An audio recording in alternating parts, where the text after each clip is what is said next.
คอพี่น้องเนาะตัวที่เพิ่นเกาะกระเบื้องไว้เด้พี่น้องเนาะราคากับบ่แพงแล้วเนาะประมาณอันหนึ่ง5,000กีบเนาะพี่น้องเนาะได้ใส่อยู่ประมาณ180โตเนาะพี่น้องประมาณนี้เนาะลุงอาจประมาณ180โตคันเอาปีๆก็ลุงอาจโดยเพราะมันก็ติดพื้นแล้วมีขี้ดินมีหยังวะโอ้ยถ้าพังข่าวดีเข้าหุ้มก่อนปะเข้าห่มเนาะพี่น้องเนาะมาพบมาเข้ากับช่องมานิวส์แนลอีกแล้วพี่น้องเนาะยินดีต้อนรับเด้อพี่น้องเด้อวันนี้บนิวก็ได้มาไปหาบ่าวซิงเนาะพี่น้องเนาะแล้วก็ได้ลบมาคืนมาอยู่ที่บ้านลุงอาจอีกแล้วพี่น้องเนาะมาพบมาเข้ากันช่วงค่ำๆแรงๆนะพี่น้องเนาะช่วง4 โมงพี่น้องเนาะ4 โมงแรงแต่ว่าตอนนี้ก็ขึ้นภาคขึ้นพ้นกะแบบคือว่าอยากดึกอยากค่ำได้ก็บ่ฮู้แล้วพี่น้องเนาะฝนก็เริ่มหยิบแล้วพี่น้องเนาะสารเขาก็สายลุยพี่น้องก้อยใหม่อีกแล้วเนาะก้อยใหม่อีกซ้อมหนึ่งแล้วพี่น้องเนาะกราบทักทายสบายดีพ่อแม่พี่น้องเด้อเนาะเมื่อทุกคนนะพี่น้องเนาะที่ได้เข้ามาหับชมที่บ่อนิวนะพี่น้องเนาะ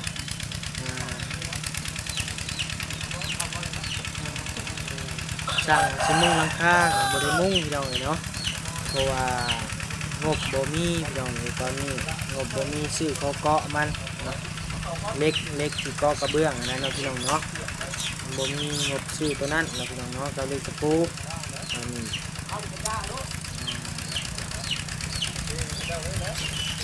หมดงบแล้วทางง่ายๆเพิ่นทาง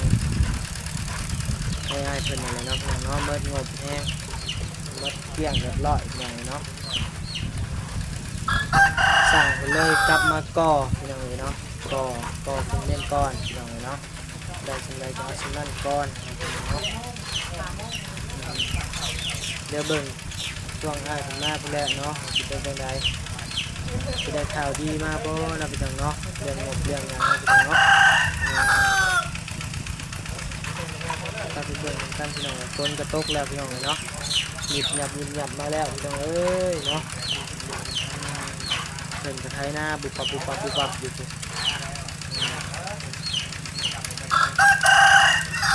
ฤดูการฝนตกนะพี่น้องเนาะหรือว่าฤดูการเห็ดหน้านะพี่น้องเนาะเดี๋ยวกันนะ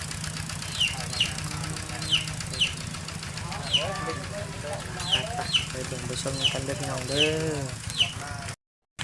อตัวพี่น้องเลยเนาะผลลิ้นแล้วพี่น้องผลลิ้นแล้วตอนนี้ก็ได้หยิบหยับยิ้มหยับแล้วพี่น้องเลยเนาะพาไปเบิ่งทางไอ้ช้างเพิ่นก่อเนาะพี่น้องเนาะมาแห้งแล้วตัวสบายดีเด้อลุงอาจเด้อสบายดีเด้อวันนี้เด้อสบายดีเด้อที่วันนี้เด้อเพิ่นก่อก็สิแล้วพี่น้องนี่เนาะสิได้ครึ่งหนึงเทคานเนาะพี่น้องเนาะกำลังสิเตรียมเทคานตะเบืองลองกบแล้วตัวนี้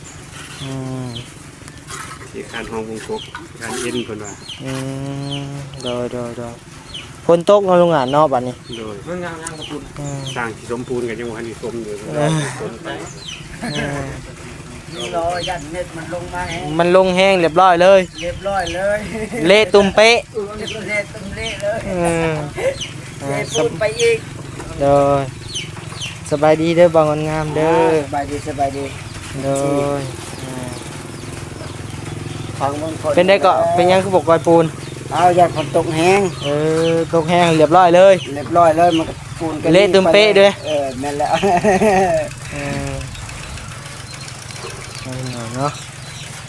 ทั้งง่ายเพิ่นก็หน่อยโอ้ยคะแนนมาแห้งเรียบร้อยแล้วนี่ฮะเกลื่อนลงขึ้นเลยบาดนี่เนาะบางงามอย่าได้เทวดาเอ้ยอย่าเพิ่งขวดเหนียว เ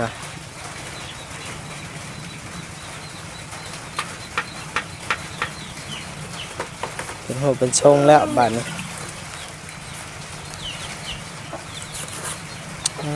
ตัวหน่อยเนาะ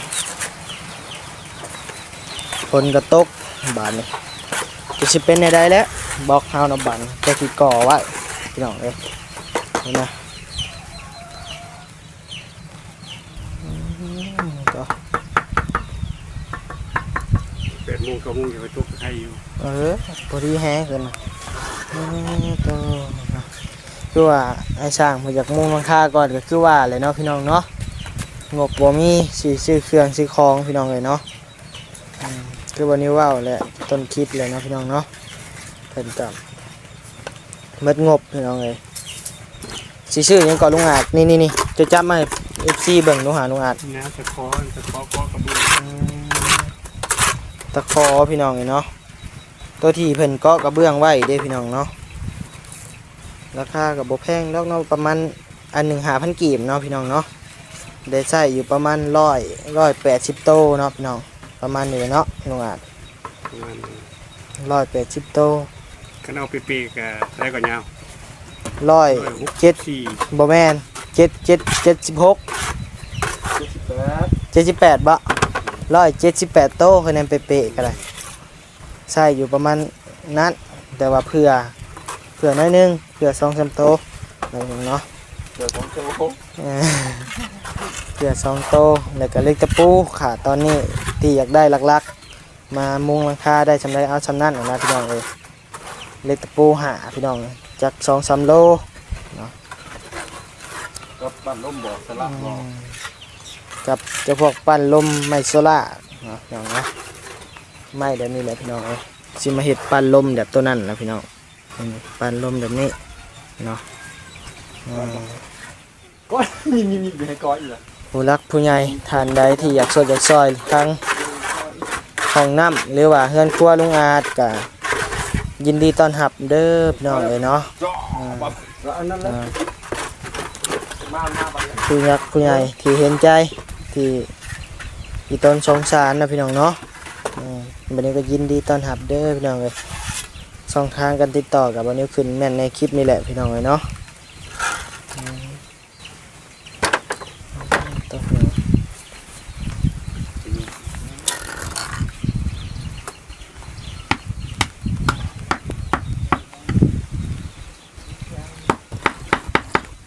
ถ้าว่าเนี่ยมีเสาแห้งเต็กแล้วเนาะลุงอาจ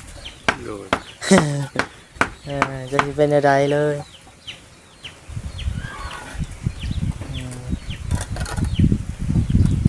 บ่พอเท่านี้บ่กระเบื้องเลยเนาะ กระเบื้องขาดปูนก็ขาดทรายก็ขาด ทรายกับมดแล้วพี่น้องเลยเนาะเบิ้งวันนี้พาไปเห็นเบิ้งหินนี่ยังพอเทได้อยู่พี่น้องเลยพอดีอยู่เนาะ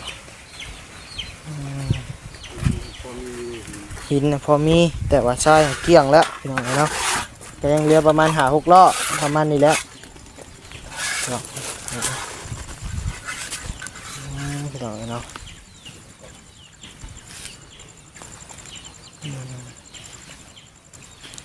ขันส่วนอันแท้ๆกัน5-6 ล้อเนาะลุงอาจ โดย เพราะมันก็ติดพื้นแล้วมีขี้ดินมีอย่างวะโอ้ยนะถ้าพังข่าวดี เข้าห่มก่อน ปะเข้าห่มปะ เพิ่นโทรศัพท์เป็นยังไปก่อน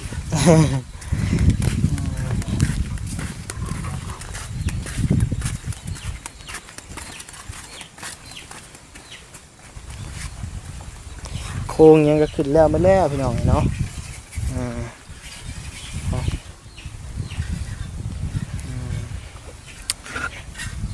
ก็ใกล้สิแล้วพี่น้องเนาะใกล้สิได้ครึ่งหนึงบ่มาใกล้สิแล้วเด้อพี่น้องเด้อ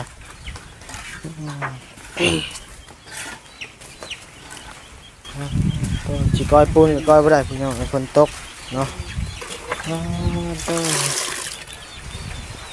สบายดีเด้อแม่บุคำเด้อคือมานั่งงอยอยู่เทิงคักแท้ นอนอยู่ เมื่อยบ่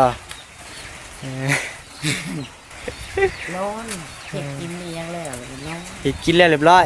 ไปกินนั่นเลยเขากินเที่ยงเลย เออ แล้วก็บ้านจะนอนแล้วเขากินข้าวแล้วแต่ถึงแล้ว บ่อ้ายกระเบื้องตัวนี้ใช้ได้หมดบ่ตัวกรองนี่ นั่นเบาเตียงเราว่าใส่แต่ตัวสีแดงเลย ใช่แต่ตัวสีแดง แม่ สีแดงได้จากแผ่นสีแดง แดงคำว่าตก44แผ่น อืม ตัวนี้มันตัวใดมันบินเข้ากับบริไลได้ครับใบหนักใส่ อืม เพราะว่ามันเกือบมันบ่ได้เกือบมันอาจจะได้ อาจจะได้แต่กับโบฮูเนาะลองเบิ่ง ต้องใส่ลองบุกไว้ก่อน บางเทื่อมันวิทย์ก็โอเคมันบ่วิทย์เลยกะ ได้บ่ได้กากบ่ได้ใส่ โดยเพราะว่าตัวมันดำเนี่ยมันกะแตกมันบินนะมันบ่แม่นว่ามันบินพี่น้องเอ้ยมันล้าวพี่น้องเอ้ยแบบนี้แหละมันล้าวแบบนี้แหละพี่น้องเอ้ยเนาะเลยอ้ายเพิ่นเลยบ่อยากใส่ปานใดบ่ได้บ่ใส่ไปก็ยันล่มมาแล้วแตกหั้นนะเนาะหรือว่าแนวใด ขึ้นมาเตรียมจะตัวนะก็ใส่ได้แล้ว เพิ่นก็อยากแบบเอาแบบมันดีโลดเนาะประมาณนี้ นี่มันตัวนี้มันตัวบางตัวนี้มันตัวหนาพวก โอ้กาช่างพวก ก็ยิ่งก็จะ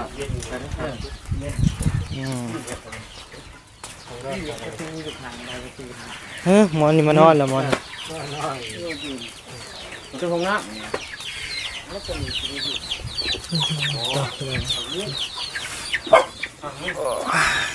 กระเบื้องกะ กระเบื้องก็ได้พื้นเด็กทางเดียว กระเบื้องก็ได้เบื้องเดียวนะพี่น้องเนาะ เอาตัวเก่าใส่ก็เหลืออยู่ คะแนนเอาตัวแบบขี้ไล่ใส่น้ำฮะบ่ โดย ตัวเก่าใส่ มันก็เล่ามันก็ยังขยันมันหัว แม่น ถ้า ก็ ทางบ่เตรียมคนขึ้นแล้วถ้าบ่เตรียมคนมา โดยเดี๋ยวถ้าอ้ายเพิ่นมาว่าสิได้ข่าวดีมาบ่หรือว่าสิได้ข่าวร้ายเนาะพี่น้องเนาะถ้าว่าข่าวดีก็คือว่าได้งบมาเพิ่มถ้าว่าข่าวได้ก็บ่มีเนาะ ก็เลยจะบุญวัฒนาผู้ขาอยู่แล้ว โดย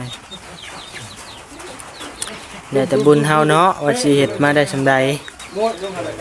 คะแนนแล้วก็ดีใจถ้าบ่แล้วก็ดีใจคือเก่าเพราะว่า ดีใจ เพิ่นให้มาได้สำนี้เลยเด้เนาะ โดย ใครก็อยู่บนเก่า ไปอยู่คนเก่าใครก็ร้าย โดย โดย คะแนนว่าเป็นจังไดก็บ่พอในได้ก็ก็บ่เป็นหยังเนาะ โดย ก็ดีใจแล้วได้สำนี้ก็ได้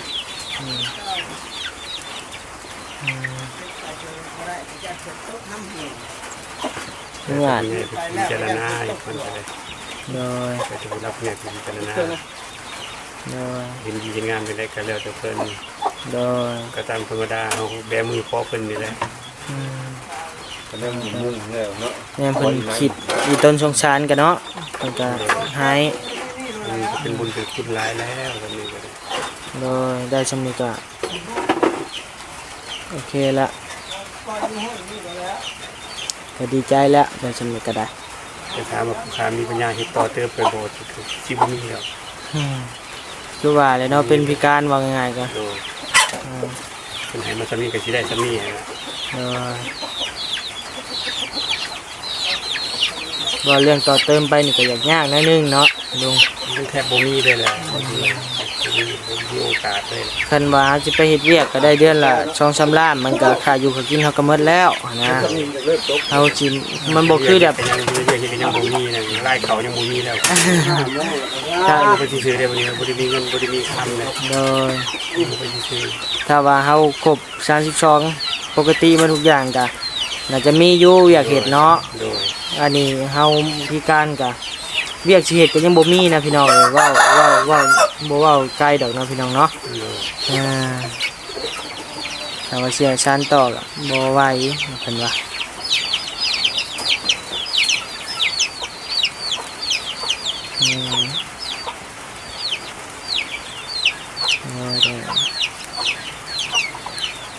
กินข้าวเพลนแล้วบ่เจ้ากินกับหยัง มีกับสุขครับ กินกับสุผักอย่างเดียวฮะ กับอันนั้นที่ไก่ครับกินปลาเบาตะไคร้เอามาฝากเขา โดยมื้อนี้ก็บ่เอาหยังมาฝากพี่น้องเลยบ่ได้ไปแวะตลาดเลย มาแต่หาบ่ซิงกับซิ่งมาเลยพี่น้องเอ้ย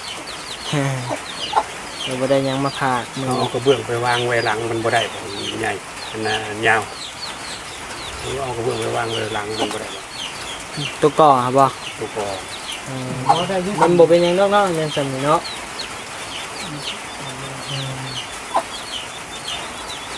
เอานะพี่น้องเนาะบัดนี้ก็สิได้จบคลิปไว้ก่อนนะพี่น้องเนาะฝนก็ลินลงมาแล้วพี่น้องเนาะบัดนี้ก็บ่มีคำว่าหยังหลายมีแต่คำว่าสบายดีเด้อและสวัสดีพี่น้องเลยเนาะสบายดีเด้อบ่าวนอนงามพี่น้องเลยเนาะสบายดีมาทุกคนเด้อไอเด้อเด้อ